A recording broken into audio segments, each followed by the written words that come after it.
to the string. And the second one is the size that we want the string to be. But this operation then fills in the data.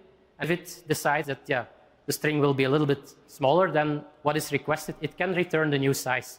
And the R that you see there is the size of the final string. And so then the last step that we have to do is, if R is less than count, we need to trim the excess characters. So this all sounds a bit abstract, so let's have a look at an example. I have a function here, generate pattern, and it will return a string which contains the given pattern repeated count times. So how to do this? It's straightforward. We just create a result string that at the end we will return. We reserve enough memory for performance, and then we loop count times, and on each iteration we just append another pattern. Listens of this entire issue. Meanwhile, the West Bengal Health Department has announced the transfer of 3 top officials of the state-run RG Kar Medical College and Hospital in Kolkata. This includes their new principal and vice principal as well. Now, according to an order that was issued late last evening, Professor Bulbul Mukhopadhyay, the medical superintendent and vice principal of the RG Kar Hospital, was replaced by Saptarshi Chatterjee. This is with the decision was taken after protesting students demanded the removal of those on administrative duty when the hospital was vandalized over Independence Day on the 15th of August. Manas Kumar Bandyopadhyay was named as the new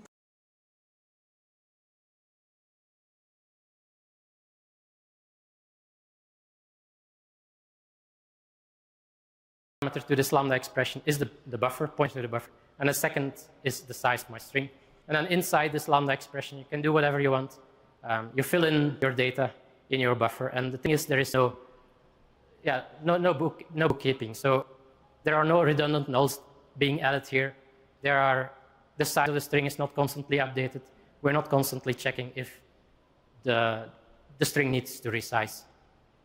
Though I say I will only use this if performance is really critical, because I find this much harder to read than what was on the previous slide. So first write the previous slide, profile it. It's really necessary. You can use this to optimize it. So when you're using std optional in a chain of operations, before C++23, you always had to check if intermediate optionals were empty or not, because before you call the next operation on your chain, you should make sure you actually have value in your optional.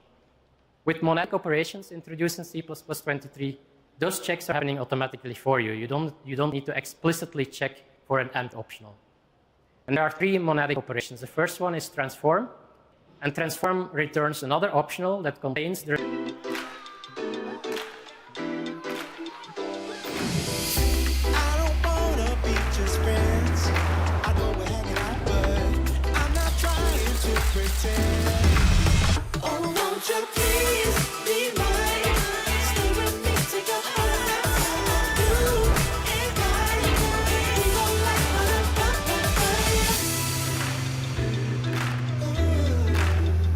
Skoda.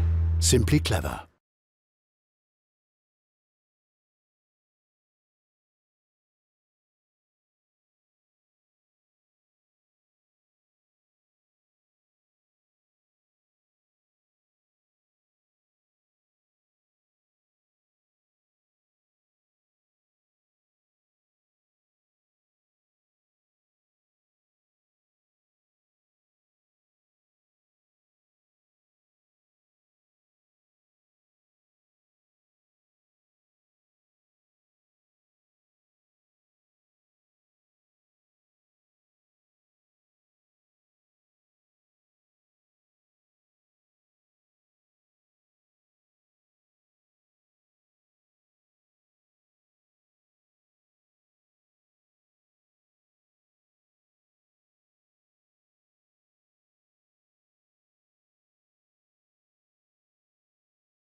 With this one statement, I'm converting my vector of integers into a set of doubles.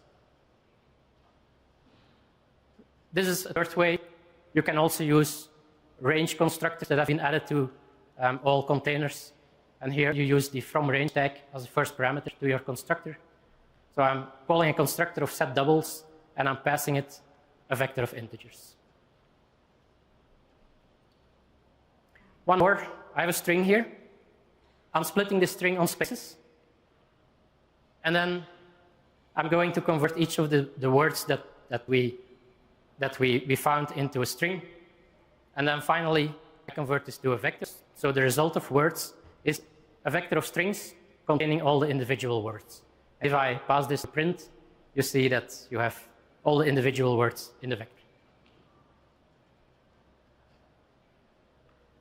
There are a few new find functions, so you can do find last if not. They return you a subrange starting at